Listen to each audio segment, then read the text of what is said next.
So, good evening, everybody. Welcome to Adoption UK. Delighted to see so many of you here online tonight. It's fantastic.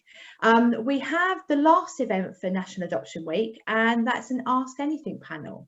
And it really is ask us any questions and we shall answer. So it's set up as a webinar, so don't worry what's going on in your background. We have no idea because we can't see you and we can't hear you. We have the chat facility running at the bottom, so if there's anything you want to say, please pop it in there. And then we've got question and answers as well, which I've already got 13 questions in, so it's going to be a busy, busy night. I shall do my best to get through all the questions, but if we don't get to any of them and you've got a really urgent question, I shall drop my email in a minute into chat. Please email it and we'll make sure that gets answered that way. So without further ado, I'm going to hand straight over to Mary. Okay, well, thank you very much, and I'm delighted to be here. I always feel rather a fraud on these occasions because I'm not an adopter. However, I am a social worker, and I've been a social worker for a lot of years, probably about 40, and always worked with children and families. And for the last 13 years, I've been chairing adoption panels. All the panels I've chaired have been in the North East, and currently I chair Durham's panel, having given up some of the other ones.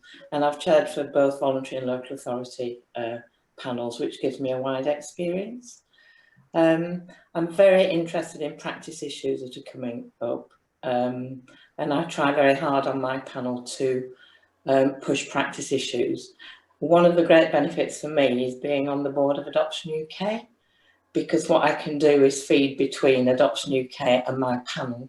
So a lot of the research that we got from the barometer, from asking, from doing surveys with adopters, I've been able to use in practice terms to say, this is what adopters are telling us. And it's incredibly valuable. So the link between the two, I just feel hugely privileged to be able to do that.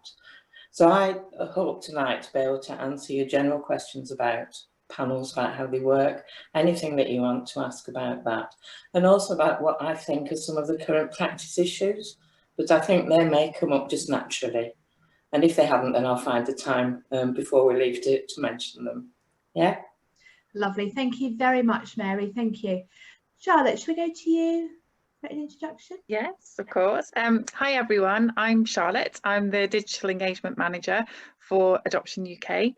I've been working with Adoption UK since about February, so we went straight into COVID, straight into putting everything online, so my feet haven't touched the ground. I adopted, or my husband and I adopted, our amazing little boy, just coming up for 2 years now. Went to panel in the July approval panel and then matching panel in the October. So it was a reasonably quick turnaround for that part of the process, although we had quite a lot of waiting around during the different stages and things. So it's relatively fresh in my mind, although when you've got a 2.5-year-old running you ragged, everything does seem a little bit of a blur now, but I'm happy to ask anything. So yeah, fire the questions in. Thank you. Thanks very much, Charlotte. Katie, do you want to do your introduction? Hi everyone, I'm Katie. I've adopted twice. So in 2015, I was approved for my first adoption. I was actually approved at panel for one child and adopted twins in May 2016. And then in March this year, 2 days after national lockdown, I was at approval panel, and August matching panel, and my little one's been home 6 weeks. I've got my baby monitor here, so if I keep glancing down, it's because she's wiggling. So if I disappear, that's where I've gone. Thanks, Katie. Thank you very much. And we believe that you were the first person to go through approval panel after the national lockdown. That's our claim to fame, isn't it? Yeah. Yeah, and we're sticking with it. Thanks, Katie. Karen. Hi, I'm Karen. So my husband and myself have a 2.5-year-old daughter, birth child, and we were approved for concurrently 3 and a bit weeks ago now, I think it was. Yeah, just over 3 weeks ago. So we're just in that kind of long process of waiting for a match to come up and move forward. Yeah. Thank you very much. Thanks, Karen. David. Hi, yeah, I'm David. My wife Mari might pop in and out. She's with the kids upstairs. So we've got 3 birth children, and we were approved for adoption on May the 1st. So it was a virtual panel, and then we were matched on Friday. So we are about 2.5 weeks away from our little one arriving. Fantastic. In our home.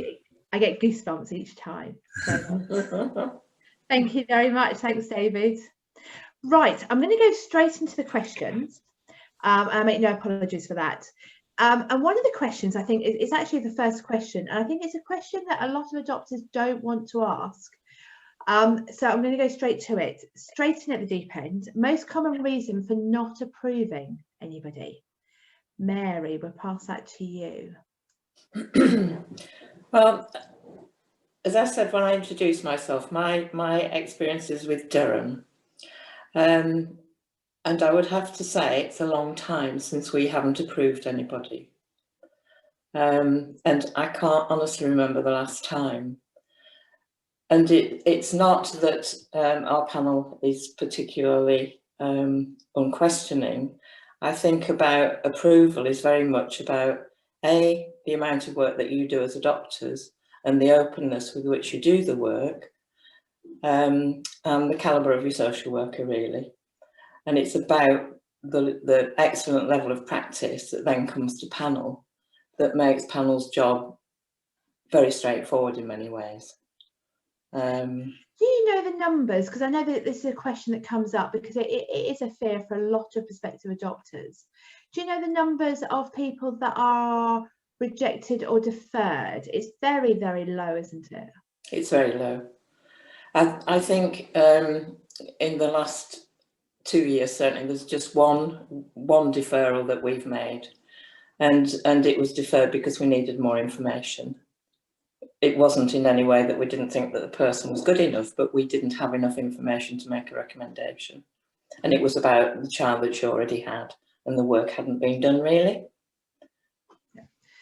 No, thank you. Thanks, Mary. So we have lots and lots of questions, so I apologise that we can't go into them too deep, or any of the really personal issues, which we can, please email me if we don't get round to you. I think this is a good starting point from getting that question out of the way. What's the criteria for being an adopter, and what's the process during COVID? Mary, do you want to take that from a panel, and then I wonder maybe if Karen or David could answer about how your experience has been through the COVID? Sorry, the first bit of the question was about the criteria for adoption, was it? Yes, yeah. So the things that you need to be over 21, not have a criminal record. Oh, right. Oh, yes. Yes. I think those ones sort of fairly self-evident. Otherwise, there's not very many. That you've got to be motivated to do it. I mean, in COVID in Durham, again, we've all had to catch up, and particularly people who are not very technologically savvy, which I would class myself as one of. But I've had to learn very quickly about how to chair panels remotely. And I struggled with it at the beginning because it's difficult to be as personal. Your interpersonal skills when you're doing things virtually are so much more difficult, and I think you've got to work quite hard at it. My experience is that adopters are a lot better at it than panel, I'd have to say. And my panel's getting better at it, but it's actually worked really well. We've done everything virtually, and interestingly enough, the assessments have been done much more quickly virtually. The commitment of the social worker and the commitment of the adopters, and the fact that you can work different hours to suit everybody. We've had no assessments that have gone over time at all, and quite often they've been done more quickly. Which is interesting. Yeah. And sorry. So it's definitely the feeling we're getting that through using Zoom, the social workers are being able to be really flexible, and are often putting a couple of meetings in a week. Yeah, absolutely. And adopters seem very up for that, as far as I can see from what's going on. in our area. Yeah. Thank you very much. Karen, do you want to explain what it was like going to your panel? Because you had approval. So obviously our panel was virtual because of COVID and lockdown, and in fact most of our process has been virtual. So we started doing the process in officially the end of January. We started stage 1. So we managed to do our initial prep group in person, like face to face with other people, which was amazing. Actually, looking at how we've done the rest of it, that was nice to meet other people in the same boat, because that's one of the things with doing it virtually is there's been nobody. But in terms of getting it done, it means that we met with our social worker once a week, every week for like 2 hours, and we could just work through it at a pace that worked or didn't work for us. So it's been really good. And then getting the panel, I was a bit nervous about that being virtual, I won't lie, because you can't, it's almost like it seems inhuman because you can't like really give that body language and you can't get that feel of whether or not you're saying the right thing. And I won't lie, I might have seemed really calm for it, but when I got into panel, I waffled lots and lots of rubbish, which is fine. Everybody does it, I'm sure, not just me. I hope.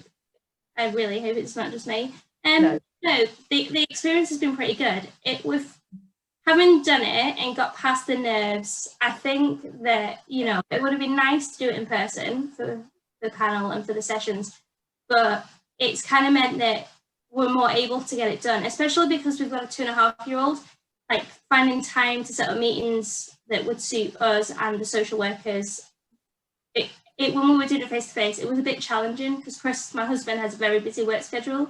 So it's made it more relaxed, if that makes sense. More manageable. It's been pretty good. It was a bit strange at first, just staring at a screen at somebody we'd never met, because our stage 2 social worker was different to our stage 1. So that was a bit strange because we've never actually met him in person. But no, we seem to manage to make it work somehow, and it's been really, really good, I think. Thank you. Thanks, Karen. Thank you very much. David, do you want to talk about how panel was on Friday, as it's so fresh? Yeah, it's very fresh. Yeah, I guess the sort of, I just wonder whether it's worth any context, but we had our first panel in May. That was the approval one, and then our panel on Friday was for matching. We were given the questions in advance, which was nice. So our panel was Friday morning. We were given the questions on Wednesday evening, I believe it was. I know that's happening somewhere, and other places that isn't happening, or we know another panel that had them 10 minutes before. So I know it's a bit different places. But we were able to sit down and think about our questions.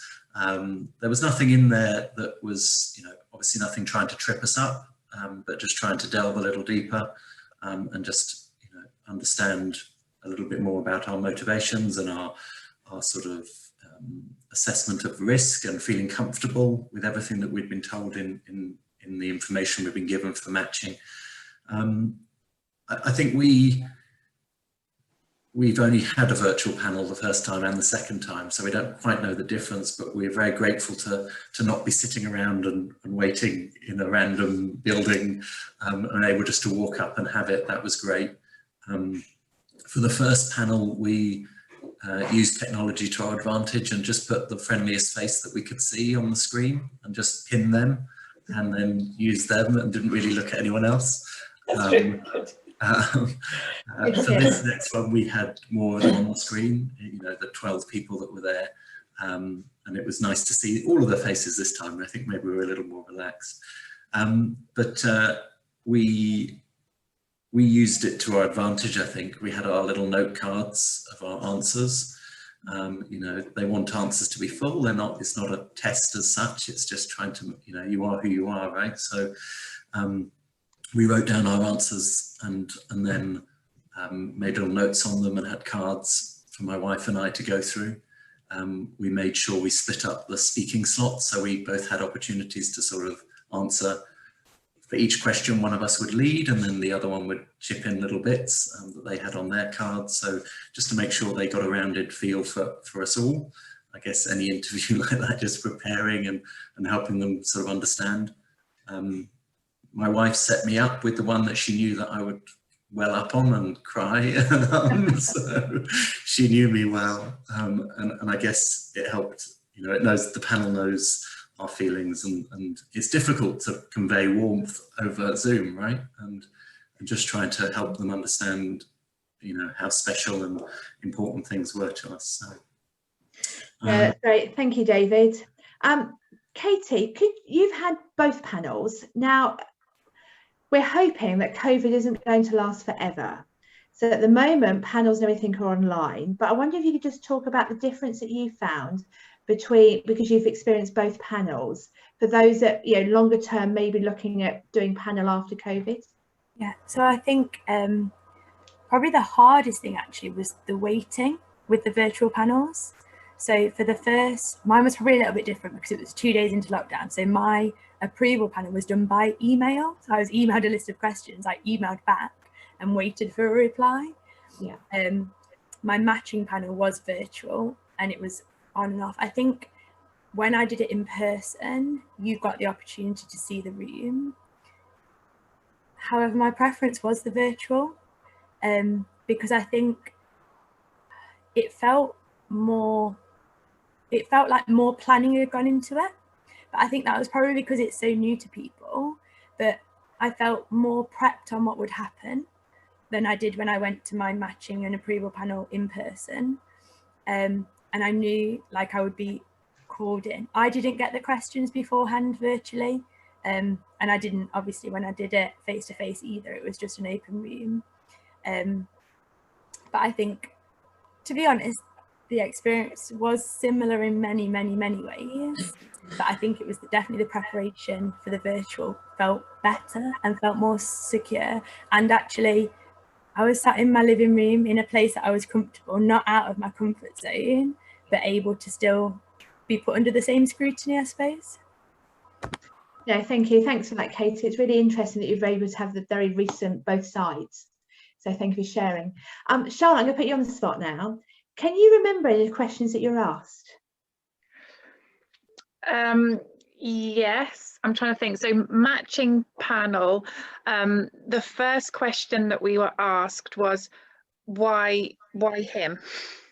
And they've got these A4 photographs of my son, and they kind of pushed them across the desk to us. Why him? And I just went, oh my God, because he's just beautiful and I love him already. And I think I started to cry and get very emotional. And I think I got a kind of little kick from my husband in the leg, like, you know, pull yourself together, woman. So we had that. We had questions about, so my son, his one half of his birth parents is a different nationality, so it was how we were going to encourage sort of, or acknowledge that part of his history and his heritage. You know, what would we do to encourage that? And that was a little bit of a curveball. It's not a heritage that is that dissimilar to the UK. So, you know, we didn't, I kind of think I bumbled through about some events that I know go on in this country and said, you know, we celebrate them, and we do now, and it was actually really lovely to put that into perspective for us. Approval panel, we felt very prepared, and actually what I would say is that all the frustration that we had with our social worker probably came in hindsight from her being so thorough with us and what we were doing, so that when we went to panel we were so ready. But when all those delays were happening, you just think, you know, come on, this is really, you know, we really want this, we really want to be parents, we would really like to, you know, to sort of find a child, and you do get frustrated and you do get impatient. But the flip side of that, as I say, with hindsight, was that we were so prepared for that panel. We felt watertight, and I think that's, you know, we were nervous, don't get me wrong, but we knew that we had gone through absolutely everything in our personal history, So they really stuck to the par with that, answering specific questions to us. I think we had maybe a general one that was maybe why adoption, but most of the questions to us were about, you know, very specific elements of the PAR, and because we've gone through it in such detail, we had been so honest with our social worker, and when we had been asked to do additional reading or provide extra supporting material, we had done that. So we didn't feel that we were there to be caught out by the panel.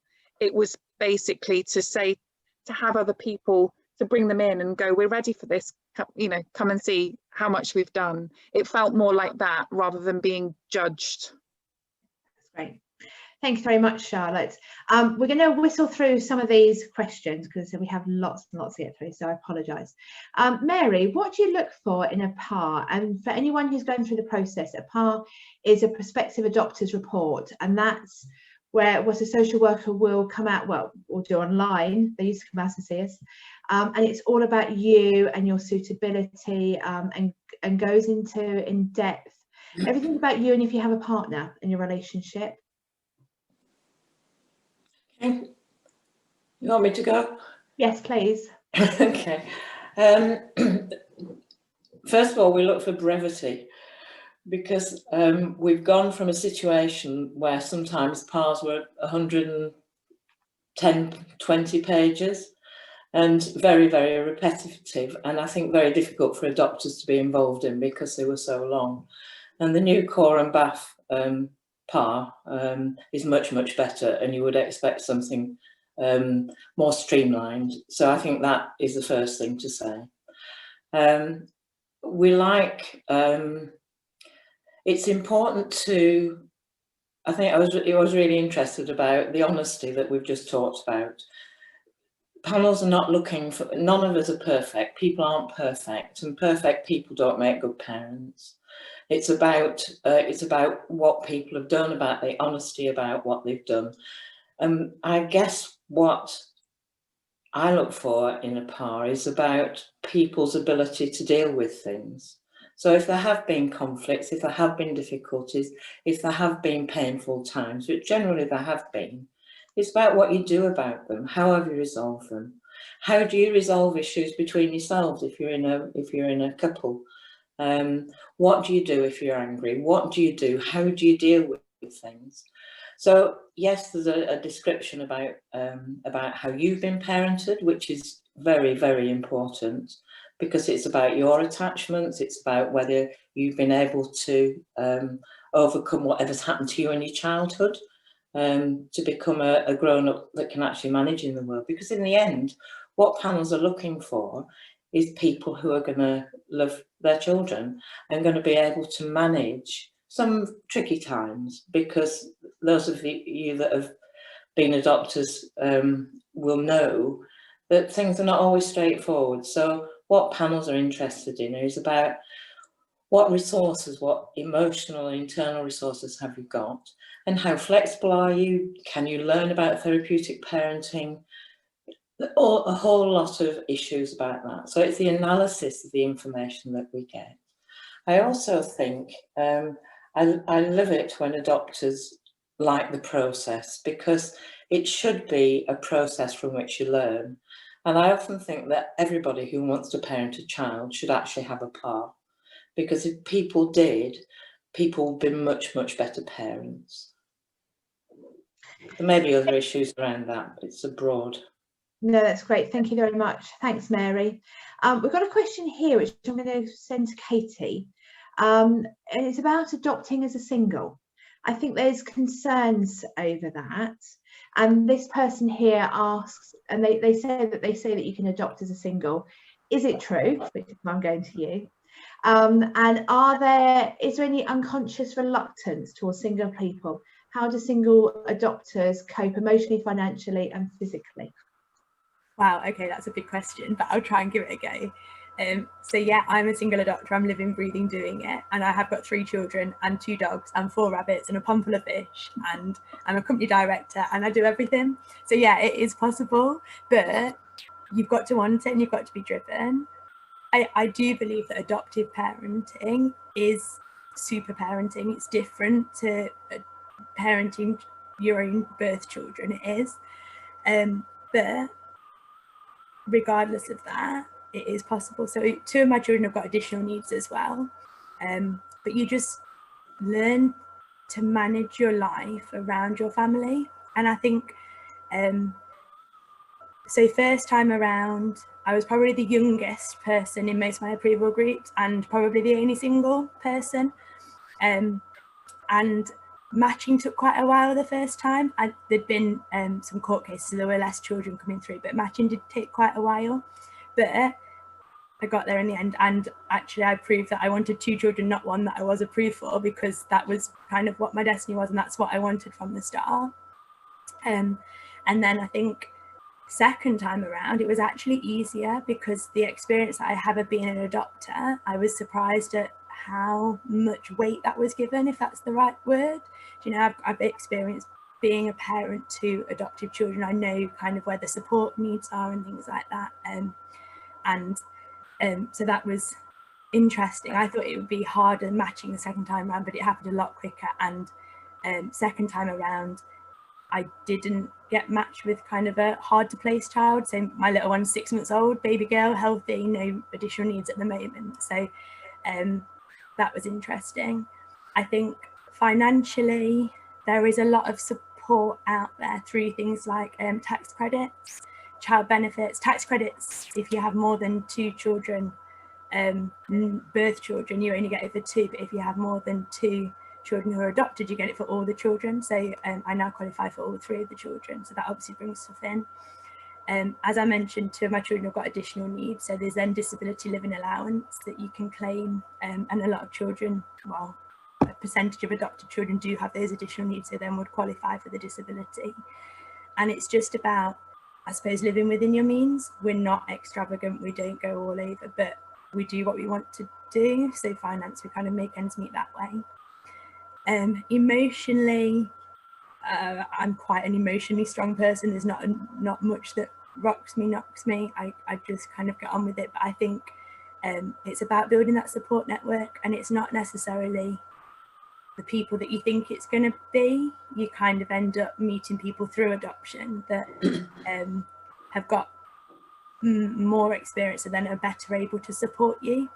And then I am fortunate that my family are really close. So my parents are only a couple of miles up the road, my brother as well. So I get a lot of support from them. They don't babysit particularly often because of my children's additional needs. I can't leave them for particularly long. We actually flexi school, so they're only at school 3 days a week. But that's the life I've chosen to live, and I wouldn't have it any other way.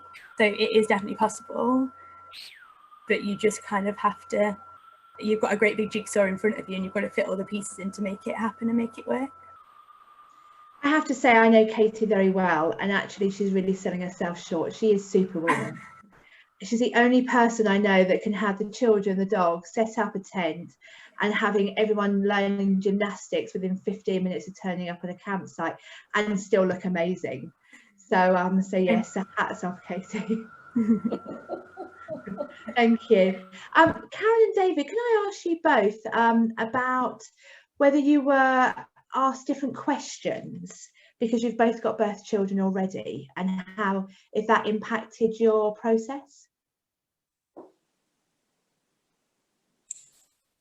Shall I go first? Yeah, it significantly impacted the process, I think.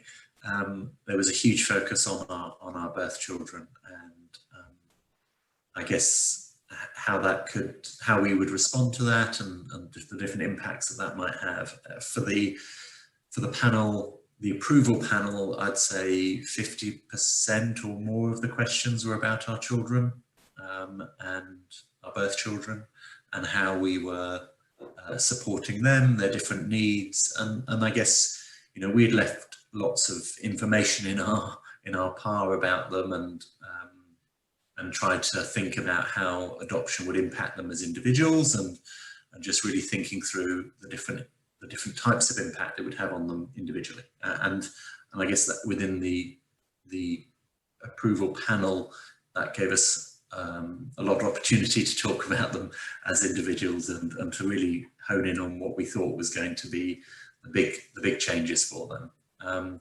On the matching panel, it was still a fair bit of information in there around our birth children. I've got the questions in front of me, but yeah, there was a couple in there about our children as well, and the changes that would be happening in their lives as our new arrival came in. Thank you. Thanks, David. Karen, how was your experience? Yeah, so for stage 1, there was a lot of focus on our birth child and the impact it would have on us going through the process. Whilst we were doing stage 1, we actually, well, I say we because Chris was at work, so it was me. I actually looked after my 4-year-old niece for 3.5 days of the week and 2 nights of the week. So there was a lot of focus on how we'd manage 2 kids in the house essentially already for quite a long time, and another child coming in, because my birth daughter is quite resilient. She's 2.5, so she doesn't fully understand the process. But my niece, although she's 4 and she started school, so that lessens the burden, she's not as emotionally resilient. So there was a lot of questions around how we would manage that and whether it was doable initially. And then when by the time we got to stage 2 and we got our stage 2 social worker, it was almost like it didn't matter. I think because we'd wrote a lot in our, you should go through all those millions and millions of worksheets and writing out questions and answering all sorts of information for your social worker, which, you know, hours and hours of stuff. But we wrote quite a lot of in-depth stuff about both the kids, their personality, their coping mechanisms. And our stage 2 social worker actually had a child of his own that was the same age as our birth daughter. They're very close ages. So he was also a foster carer as well as a social worker. So he understood the challenges we'd be facing. And we talked a bit through it, and you know, when he came to the conclusion that we could manage it, we lessened the focus on her a little bit until we started to get towards panel, and then we started to really think about how we would manage. Because we're doing concurrency, I think the biggest concern from the social workers was how we would manage her expectations of a baby coming and then potentially leaving again if they were reunited with their birth family. Particularly around, because unfortunately Chris and myself, our eldest child was stillborn a couple of years ago, so it was a lot of questions about how we'd manage her whilst managing our own feelings that might be dreaded by that. So, you know, it kind of impacted it from that respect, and it was always made to feel like it wasn't massively a big deal that we had a birth child, and it was very much like she was just a part of the process herself. Unfortunately, because she's so young and she doesn't have the understanding, she couldn't be as involved as we would have liked her to. I mean, we've read books to her about it, we've explained it, we tried to tell her the best we can.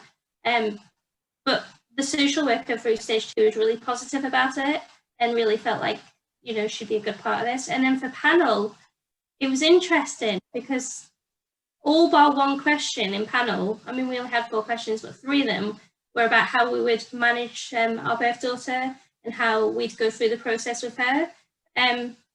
Which I wasn't really expecting. I mean, I was expecting to ask some questions, but I didn't expect every question to be. The only question it wasn't was how we'd found the process and what we'd learned.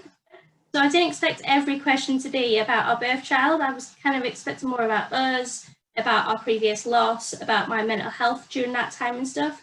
So I was quite surprised, but yeah. It was kind of nice how a part of it, our stage 2 social worker made her feel though. I mean, he did a couple of sessions because we tried to do them all while she was staying at my sister's, but there was a couple we had to do where she was here. And she's nosy. The only way I can describe it. If you can all imagine, those of you that are parents, a 2.5-year-old, she wants to know everything and anything. And any time I try to do anything on camera, she has to come and see who's there. So she'd just come over, like even Frozen 2 wouldn't distract her from these meetings. And that's like her ultimate, you can sit in front of Frozen 2 and you could literally set the house on fire around her and she wouldn't even notice. Like honestly, not a clue. But the second our social worker was on the phone, she's like, who is it? What's that? What's happening?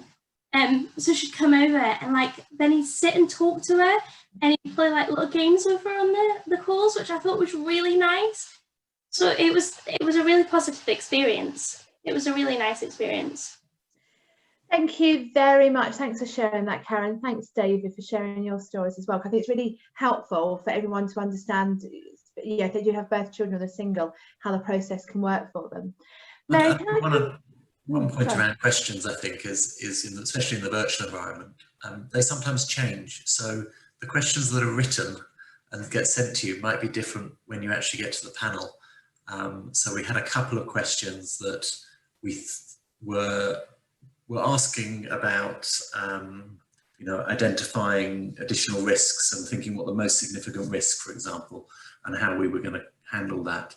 But when it actually came to be asked in the virtual panel, the question wasn't about the most significant risks. It was about, are there any new risks that you've now discovered so far? So, and then we missed out 2 questions, which we were all prepped for. And they said, oh, well, I think we've answered those. We'll jump to the next ones.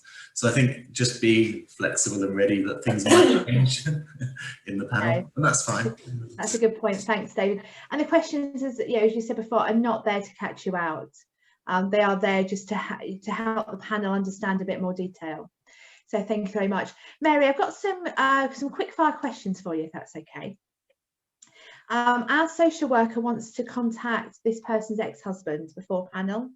Is there any way around this that they're not keen for him to be contacted for a whole range of reasons? I'd say 2 things about that. One, if the person and the ex-husband have parented together, if there's a previous child that they've parented together, then I don't think there's a way around them being contacted, really. If they don't want them to contact the ex-partner for other reasons, then they need to be open with the social worker about what those reasons are. And if they feel that it's valid, to really push it and just be confident about it, because if it's not appropriate from their point of view, then if you can justify it and say why. And sometimes the nature of relationships are traumatic and difficult and bring up things that you don't want to know. But if there's been parenting together, then you really need to accept that that person needs to be contacted. Thank you, Mary. Sorry, Charlotte. Yeah, I was going to just hop on the back of that from Mary as well. So I'll be really honest. My social worker asked to contact my ex-partner. We lived together and worked together for 6 years. So we weren't married, but we have quite an integrated life. He was abusive.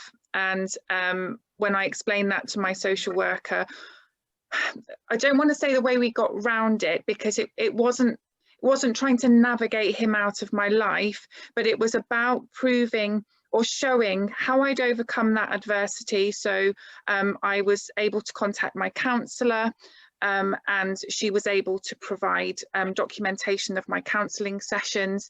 And I had 2, one in particular who I'd had from school that had lived close to me. I actually lived up in the north when this was going on. So she'd lived close to me then, and then moved back to where we both come from at a similar time. So she was able to see the change in me as well during the course of that relationship. So she wrote a character reference about how that affected me, and how sort of contacting my ex-partner wouldn't be in the best interests of the process, but I was able to document why, or the social worker was able to prove why we hadn't contacted him by using other documentation. So it's always worth being honest with your social worker, completely upfront, and then, and as Mary said, unless there are children involved, then there has to be contact with that ex-partner. But looking at other ways that you can almost build that scaffolding up to show why you haven't contacted the ex-partner, but what you have done to kind of, as a person, to overcome that adversity. I mean, I would have to say that's a lot of work to prove that, and I wouldn't expect that amount of work to be done. I mean, sometimes referees, just by getting a referee, which the adopter doesn't see anyway, can actually concur exactly, because you don't want anybody being re-abused and traumatised by having to go and contact an ex-partner. I mean, it's totally counterproductive and wrong. So I would have thought nowadays, I think that was a lot you had to do, Charlotte, I think, but beautifully done. Thank you very much for sharing that, Charlotte, because I think it's really great for people to hear firsthand situations that people have been in and gone on to successfully adopt. That's what, you know, it gives everyone confidence. Mary, we've got some questions coming up here around inconsistency with different agencies. You know, it could be around BMI. Some agencies say BMI should be below 40, another says below 35. Some are asking for childcare experience beforehand, some aren't. Is there anything you can kind of recommend anyone does around that? It's really hard because each adoption agency is an island in a way. Whether regional adoption agencies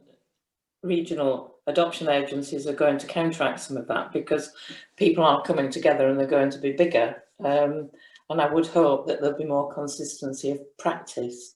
So, for instance, where I work in Durham, Sunderland and Cumbria are joining together and going to be called Coast to Coast. That's a huge area.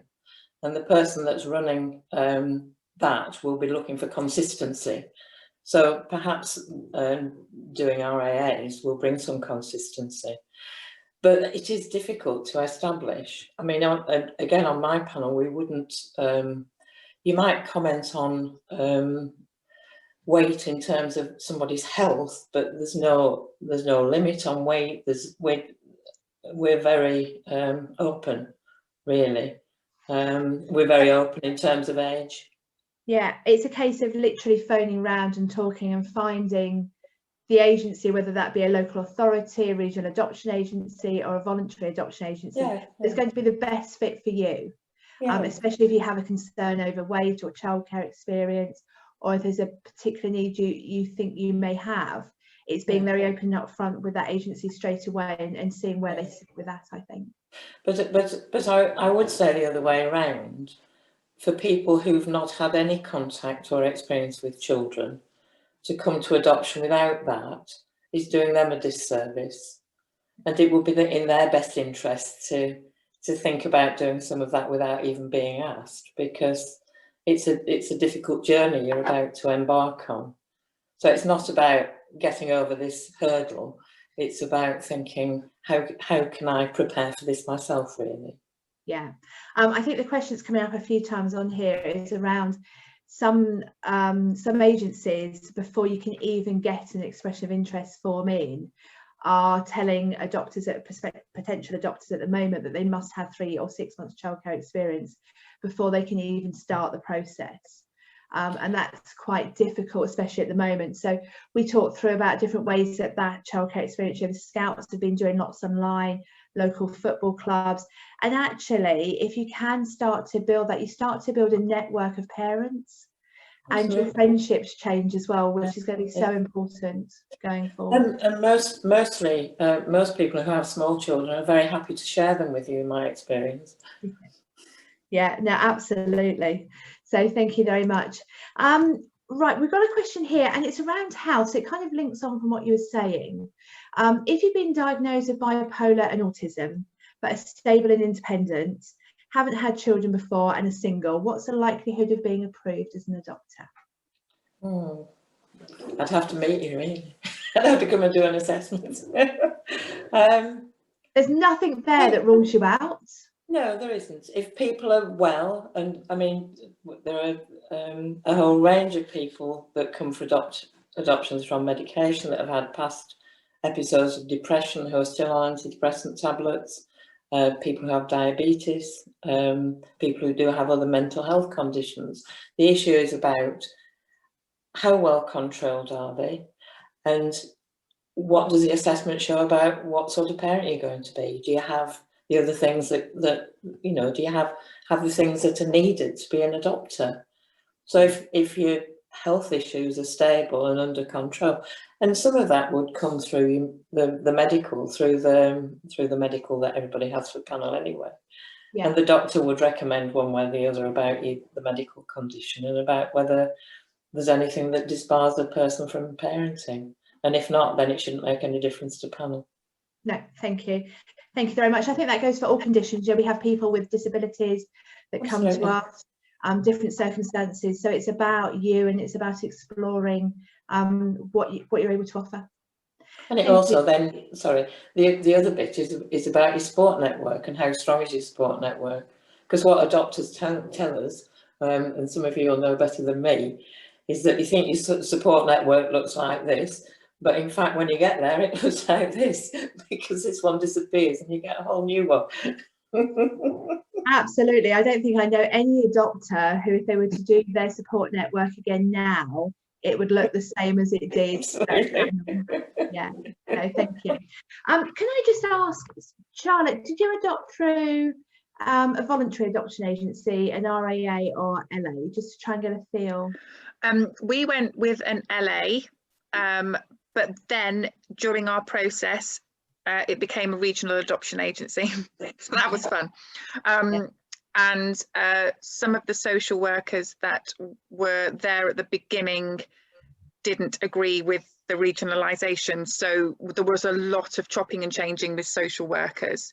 So I think in the long run, actually, when I think there were 4 or 5 local authorities that came together in our area, I think in the long run it's really benefited the area hugely, and I think the tail end of our process was a lot more effective and proactive than it would have been had they stayed. Sorry, the cat's just attacked me. She never comes down here. Which is very beautiful. So yeah, so the tail end was a lot faster, a lot smoother, a lot more proactive than the beginning of our process, and I think that was down to the fact that we had become a regional adoption agency. Thank you. Did Katie, Karen or David, have you gone through a voluntary adoption agency? Or your local? Karen? Yeah.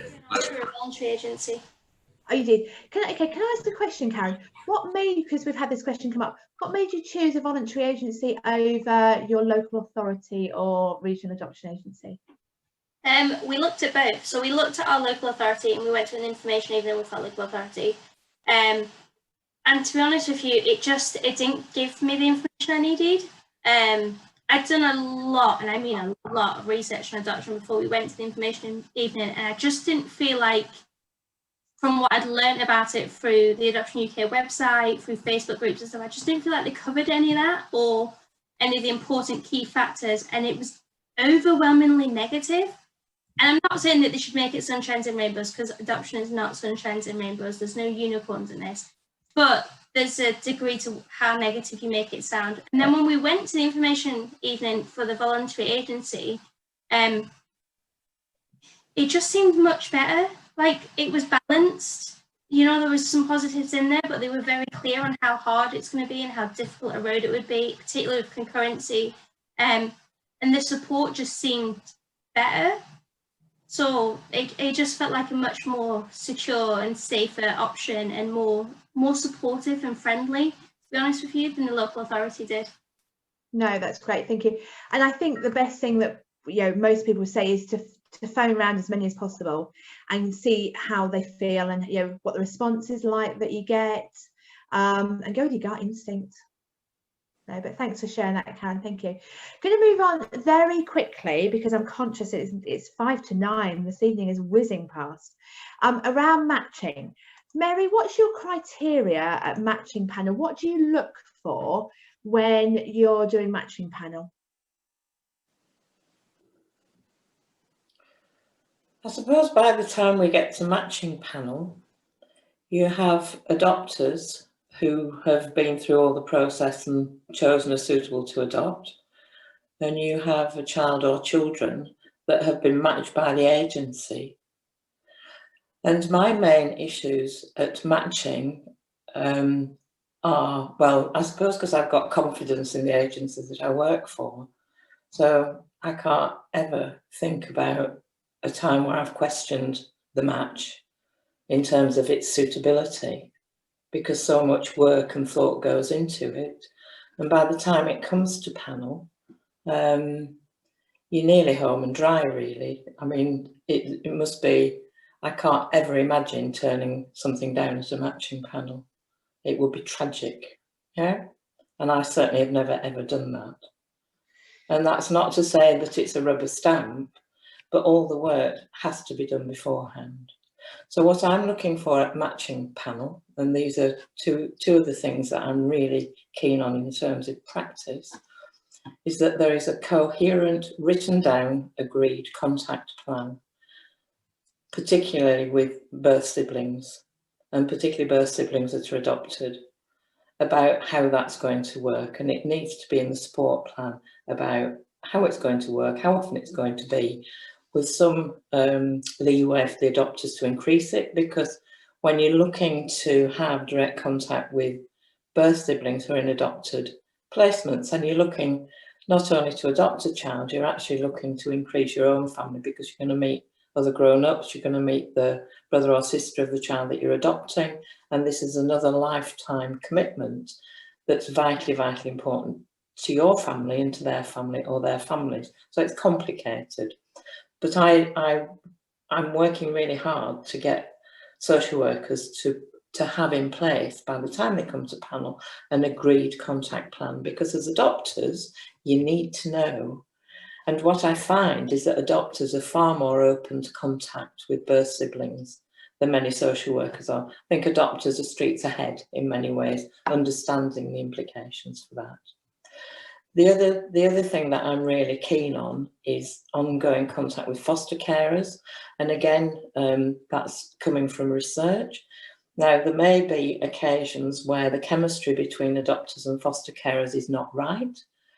And this isn't a blanket thing that you must do it, because if the dynamics and the chemistry between the adopter and the foster carers is not right, then you have to cut your losses, really. It's never going to work. And sometimes that happens, but generally speaking, adopters and foster carers are just because they love the same child, really. And the foster carers have invested in the child, they want the child to be loved, they want to support the adopters, and it is a wonderful, wonderful process. And to expect, as we used to do a number of years ago, to actually cut off that contact so that the child could attach to its adopters is just dreadful. We just re-traumatising children if we do that. So I've worked hard with Durham to move on with that, and much of that thinking comes from adopters and their experience, and foster care, and knowing what we know about trauma. So that's really, really important. I don't know how other agencies manage that, but that's certainly something that we've pushed for in Durham and certainly have achieved. And it's perfect. It's lovely. And it doesn't mean to meet every week. You know, it's you know, and in the end it's worked out between the adopters and the foster carers, and it seems to me to work beautifully when it can. Yeah, and it's recognising sometimes it doesn't always work. Yeah. No, thank you very much. And I think also at matching panel, it's important to be talking about the support plan that you may need. Absolutely, and we always do that. Yeah. And not being afraid to ask those questions and say, Yeah. I think we're going to need X, Y, and Z going, down the line, and we need to have a support plan in place. I think one of the benefits of being assessed by a voluntary agency, because voluntary agencies often have their own support, which is really, really good. But in Durham, we have there's a therapeutic service in the local authority. So all adopters in Durham prior to match, so I don't know if other people have had the experience of, in Durham, it's not a very good name, but it's a bump into meeting. So adopters have actually met with the child before they come to panel, with the foster carers. And I'm very much in favour of that. I think it's really important, and particularly if there are birth children, because again, you can begin to look at the chemistry and the dynamics and get a picture of it all. Because the sooner, if it's not going to work, then the sooner as a doctor you better say this isn't going to work. I'm pointing to David because I know that's exactly what you've had. So David, do you want to just explain, if we can keep it brief? I'm really sorry, I'm just conscious of the time. Sorry, I was waffling on there. No, thank you, Mary. Thanks for that insight, because there's lots of information coming out there, so thank you. Yeah, I agree with everything Mary said there. I think, all of that contact, and we were asked quite a few questions about contact and how we were going to support them going forward, and we were prepared for that, but I think the social workers almost let us lead. They sort of asked little bits about contact, and we would then you know, if we responded well, they would sort of jump at it and encouraged us. So I think that's, but you know, different people, right? So we had a bump into, we actually had 2 bump intos before, that's right, wasn't it? 2 bump intos before panel, one with just us, and then our birth children at a park just before. They suggested we should limit ourselves to 2, so it wasn't preempting the panel and allowing the panel to sort of get involved there. But it was really useful, really useful. I think we really benefited from seeing him and seeing how our children reacted with him. And we were able to talk about that a lot at panel. And I think they could sort of understand, and we could talk about that connection. No, thank Great. you. Thanks, David. Thank you for sharing that, because it was literally really recent. So, and it's, I think it's great also for Mary to hear how it actually works in practice. Yeah, with it being so current. So thank you. Got a couple of questions here, which I'm just going to answer. How many children can single people adopt, and is there an upper age limit? There is no upper age limit. If you ask Katie's mum and dad, they'll probably say the maximum number is 3. But there's actually, again, there's no limit. It is about your capability, what you can offer, your support network, the needs of the children. There is nothing that says how many children you can or can't adopt, and that goes for everybody. A question here. I'm currently waiting a link to be confirmed, David. How long did it take from first hearing about your child to get into matching panel? That to me, sorry. So we went down the early permanence route originally. So we were due to be matched in, approved in May, and we found out about the little one in April over Easter, and we were almost, it almost went ahead as an early permanence placement, but at the last moment that changed, and he went to foster care instead. And that was due to uncertainty about the father at that time. So we then decided pretty much after the approval panel, to wait and see what happened with him, as we'd sort of attached to him and just wanted to see that through. So we waited until he was approved for adoption in August, and then we went through that process for matching in August and through selection. It was delayed a little bit again because we then found out about some medical genetics that we didn't know about at the time, and we had to take a bit of time to understand what that might mean for him and for us and the family, and do some research on that, which was the right thing to do. And panel liked the fact that we'd done our research and made sure that we were ready for that, and paused things for about a month. And then we did another selection meeting again, and went through to panel. Thank you. Thank you very much. Add one more thing that was, I couldn't speak earlier about voluntary agency, but I had a similar experience on the first experience with local authorities going to one of their open evenings. And I think if my wife had been to that first day, we may not be here today. It was quite almost to try to put you off and see who made the cut. But we're very glad that we went with the local authority, and we really checked out the post-order support and what was in place there. And I think that's really important to understand. And then, you know, meet the social workers and see who you click with as well. But we're really pleased we went with the local authority.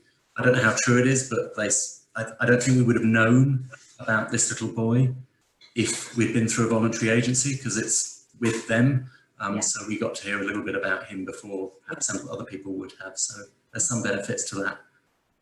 And we always say there's an awful lot about fate involved in all of this. Right, we're down just to the last couple of questions. Why do some agencies use Link Maker and others don't? This particular person was approved in September. You'll probably find that your agency won't allow you to use Link Maker for the first 3 months. Or in Katie's case, they cut it down to 12 weeks exactly, rather than 13 weeks. That's really common, that they want to see whether they can to match you in-house with a child before you go onto Link Maker. Some agencies do let you straight onto Link Maker, but don't worry that you've not heard of Link Maker yet. I would think that would be something that your social worker will discuss with you probably next month, beginning of December, because that'll be kind of coming up for you 3 months. Question here.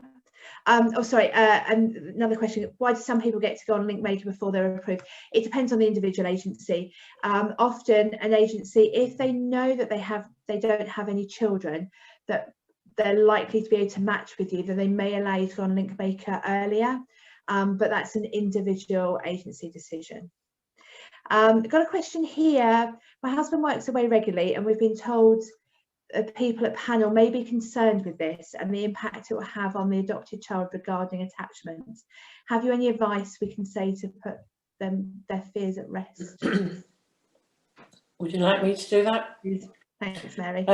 We've certainly had several cases like this come to my panel, and I suppose what panels are looking for is what ability do you have to keep in, it depends how old the child is that's placed with in the first place, but then social media if possible, or letters or cards, or keeping the other parent in mind for the child.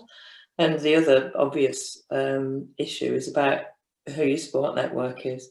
So who you're going to call, really, who's going to be there for you when your partner's away. Lots of people work away. Children manage, but you'd have to show a panel that you thought about it, what you're going to do, how you're going to plan it, and that should your social worker will do that with you and should cover it fully. It shouldn't be a concern to the panel. It should be done in your assessment. Thank you very much for that reassurance, Mary.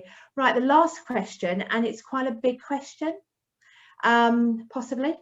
What are your views on BAME children being adopted by non-BAME adopters and vice versa? That's for me too, is it? Yeah, sorry, Mary. But you have to remember, first of all, I'm from the northeast, and the northeast is a predominantly white area. I would have no problem with any child being matched with anybody, as long as they had some intention and knowledge about keeping the child's ethnicity alive and would take great efforts. And that's what I would, me and my panel would concentrate on, about how are you going to maintain this child's identity, because it's another layer of adoptive parenting that's on top of therapeutic parenting, or parenting differently, as I think Charlotte was saying. So it's another layer on top, but I wouldn't have a view about that. No. And I would also say, if I could just add, I'm really interested and proud of my panel, because we've come from a place, because I've been chairing the panel I'm chairing now. Some of the people have changed, but I remain the same, for 13 years. So I clocked my own practice over that period of time. And in terms of whatever configuration of people who are coming to adopt, whether they be same sex, whether they be transgender, whatever, it tends to pass us by. What we're interested in is, how are these people going to parent, or how is this person going to parent, and what is this person's support network? Which I think is, I presume most panels have moved on like that. I do hope so. Would like to think so. Katie's just going to talk just about her experience, but thanks, Mary. I think it's really reassuring on so many levels, that whatever and however adopters come to panel, that you're looking at their ability and not anything else that's behind. Absolutely, and not judging. No. Thanks, Katie.